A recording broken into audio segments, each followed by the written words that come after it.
Assalamualaikum warahmatullahi wabarakatuh. Minggu ini masuk ke minggu ke-14 ya untuk mata kuliah statistik. Dan hari ini kita akan mempelajari ANOVA satu arah. Untuk materinya sudah saya share di e-learning. Silahkan Anda baca materi tersebut dengan melihat penjelasan video yang saya berikan ya. Jadi materi hari ini adalah analisis of variance satu arah. Analisis variansi adalah suatu metode untuk menguji hipotesis kesamaan rata-rata dari 3 atau lebih populasi. Jadi di sini ada 3 atau lebih populasi, kemudian kita menguji apakah rata-rata antar populasi tersebut sama atau berbeda. Ya. Asumsi sampel diambil secara random, secara acak, maksud dari random itu acak, dan saling bebas atau independen. Maksudnya antar sampel itu tidak saling mempengaruhi. Ya. Kemudian populasi berdistribusi normal, populasi mempunyai kesamaan varians. Jadi antar populasinya mempunyai varians yang sama. Contoh di sini analisis variansi, misalkan kita mempunyai K populasi, ya. Jadi ada K, kan tadi bisa 3 atau lebih, maka artinya ini rata-rata dari sampel pertama, mu itu kan rata-rata ya, sama dengan rata-rata sampel kedua, sama dengan rata-rata sampel ketiga sampai sampel ke K, ya, populasi ke K. Dari masing-masing populasi diambil sampel berukuran N. Jadi satu sampel ini mempunyai data atau anggota sebanyak N. Kemudian misalkan pula bahwa ke populasi itu bebas dan berdistribusi normal dengan rata-rata. Jadi mu1 adalah rata-rata populasi pertama, mu2 rata-rata populasi kedua, sampai mu ke K, rata-rata populasi ke K. Dan variansinya sama, yaitu sigma kuadrat. H1-nya adalah ada rata-rata yang tidak sama. Jadi salah satu sampel mungkin rata-ratanya berbeda. Kemudian gambaran dari analisis variansi sebagai berikut. Jadi ini ada sampel pertama, populasi pertama, populasi kedua, populasi ketiga, misalkan populasi ke I sampai populasi ke K. Kemudian ini anggota dari populasi sampel pertama. Jadi X11 ini artinya anggota sampel pertama di baris pertama. X12 artinya anggota sampel pertama yang ada di baris kedua, seperti itu.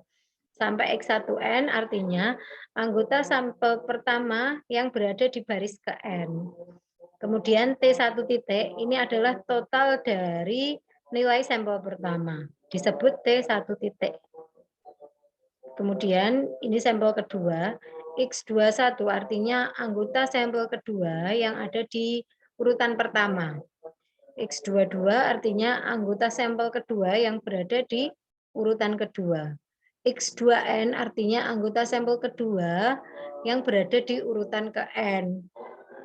T2 titik artinya total dari keseluruhan anggota sampel kedua.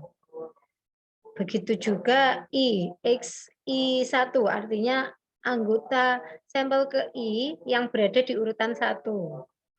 XI2 anggota sampel ke I yang berada di urutan kedua. Kemudian XIN artinya anggota sampel ke I yang berada di urutan ke N. TI titik artinya total dari nilai anggota sampel ke I. TK titik nilai dari total anggota sampel ke K. Kemudian T titik-titik ini artinya total keseluruhan. Jadi T1 titik ditambah T2 titik sampai TI titik sampai TK titik ya. T titik-titik total semua pengamatan dari populasi. TI titik total semua pengamatan dari populasi ke I. Jadi yang I saja.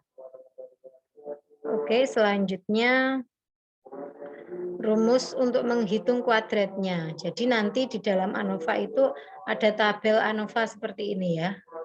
Nah, untuk menghitung JKP, JKG, JKT, ini ada rumusnya.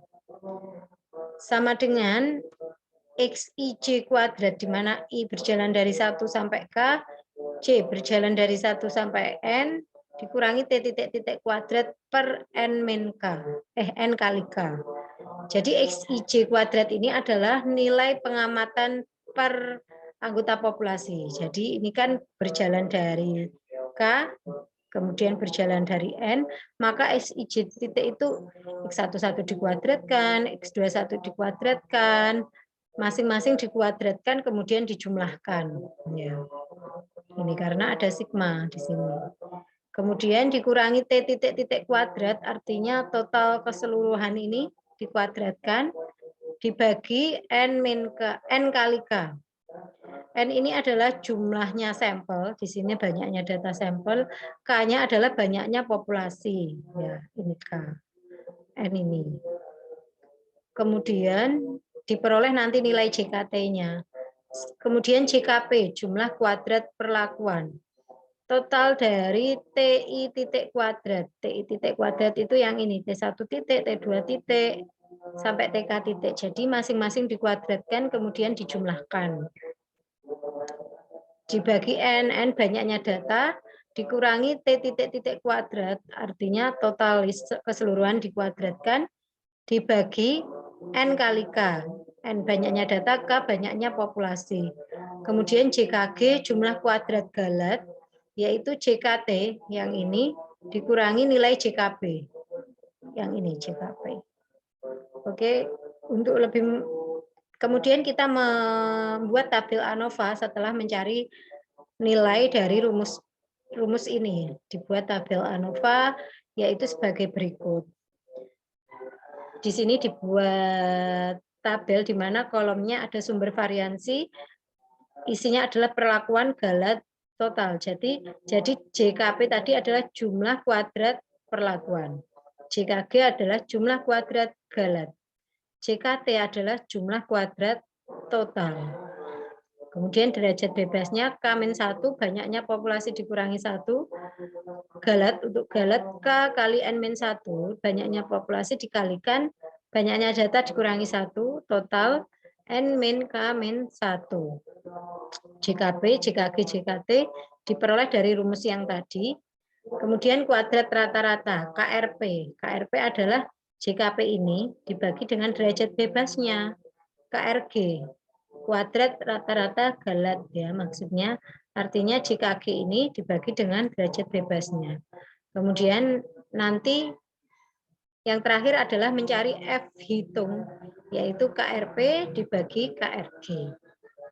H0 ditolak jika F hitung atau F yang berada di sini ya bersifat lebih dari F alfa. Alfa diketahui di soal.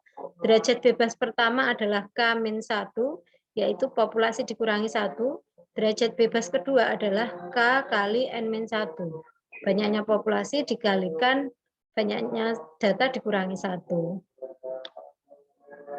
Untuk lebih memahami, masuk ke contoh soal saja ya. Misalkan di sini ada contoh soal, seorang guru SMA mengadakan penelitian tentang keunggulan metode mengajar dengan beberapa metode pengajaran. Jadi ada metode mengajar A, B, dan C. Dan diperoleh dengan metode tersebut nilai-nilai siswanya. Ini nilai-nilai siswanya ya. Bila data yang didapat seperti pada tabel di samping, apakah ketiga metode mengajar tersebut memiliki hasil yang sama? Jadi ketiga metode ini apakah rata-ratanya sama ya? Kalau rata-ratanya sama berarti ketiga metode tersebut sama saja, tidak ada yang lebih unggul, seperti itu ya. Jadi ini JKB, JKR-nya. Oh, belum ada JKP, JKR-nya ya. Oke, nanti saya tambahkan ya, ini caranya mencari JKP, JKG, JKR-nya ya. maaf, JKP, JKG, JKT-nya ya.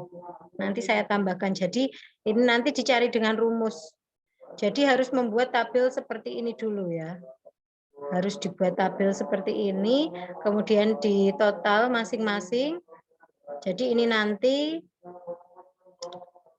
masing-masing diberi totalnya, kemudian dicari total secara keseluruhan, kemudian diperoleh nilai ini JKP, JKG, JKT ya. Jadi nanti saya tambahkan di grup ya untuk perhitungan yang tabelnya ya. Cara menghitung JKP, JKG dan JKT. Saya tambahkan di grup ya untuk catatannya. Ini kurang ini PPT-nya kurang itu, kurang rumus itu. Kemudian untuk derajat bebasnya kan tadi ada 3 populasi ya di sini. Maka K-1, 3-1. Galatnya N kali K-1. N-nya ada 4 ya. Ini, maaf. Oh, ini ada 4 ya. Sehingga N kali K itu 12 dikurangi N kali K min apa tadi? Oh, maaf, K kali N min 1. K-nya adalah 3. Bentar, ini kok salah. K kali N min 1. Oke. K kali N-nya kan 12. Terus N kali 1 kan 3 ya. Sehingga diperoleh 9. Kemudian ini N kali K min 1, 12 min 1. Kemudian untuk mencari kuadrat rata-rata ini 223 dibagi 2, hasilnya ini. Untuk mencari kuadrat rata-rata galat, JK galat dibagi 9. Kemudian F hitungnya dicari dari ini dibagi dengan ini. Nanti saya buat oret-oretannya untuk yang perhitungan ya, yang langkah ini dan ini tadi tidak ada. Nah, langkah ini dan ini belum ada ya. Nanti saya buat perhitungannya kemudian saya share di grup ya. Kemudian membuat hipotesisnya yaitu rata-rata kelompok pertama, kedua dan ketiga sama. H1-nya ada rata-rata yang tidak sama. Alfanya 0,05. Nah, untuk mencari F tabel ini menggunakan Excel dengan cara rumusnya sama dengan FINV. Kemudian alfanya 0,05 titik 2. 2 ini diperoleh dari mana? 2 adalah K-1, kelompok dikurangi 1. Tadi kan kelompoknya 3 dikurangi 1, 2. Kemudian derajat bebas kedua, K kali N-1. Ini hasilnya sama dengan ini ya, yang derajat bebas galat. Jadi dilihat langsung di galatnya, oh 9. Berarti ini 9 ya. Kemudian nanti di enter hasilnya ini 4,25.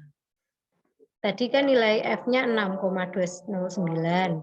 Bersifat lebih dari F tabel yaitu 4,25, maka H0 ditolak.